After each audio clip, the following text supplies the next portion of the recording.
পার্টে তো তোমাদের বললামই যে আমাদের অফিসে একটা পার্টি ছিল, আমাদের বাড়ির সামনেটাই হচ্ছিল, তাই বাড়ি যাওয়ার কোনো চাপ নেই, চিন্তাও নেই।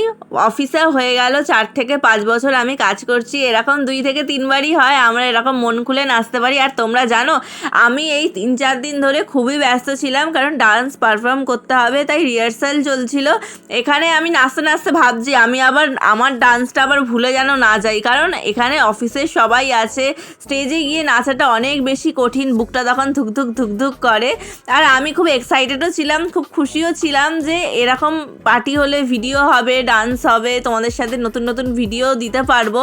তো চলো, এবার রাত তখন 8টা, তখন আমাদের ডিনার করার টাইম। অনেক কিছু ছিল, chowmein, Manchurian, salad, rice, chicken Manchurian, butter chicken, rasgulla, ice cream, সব কিছু ছিল। একটু একটু করে সব কিছুই টেস্ট করেছি। এবার বাড়ি যাওয়ার পালা। আমার আউটফিটটা আজকে এরকম ছিল, আমাকে কেমন লাগছে কিন্তু জানো। এবার বাড়ি যেতে গিয়ে একটু তো ভিডিও করতেই হয়। আজকে আমাদের বোনের জন্মদিন ছিল, বাড়িতেই অনুষ্ঠান একটা ছিল, কিন্তু আমি অ্যাটেন্ডই করতে পারিনি আমার অফিসের জন্য। তারপরে কেক খেয়ে সকাল সকাল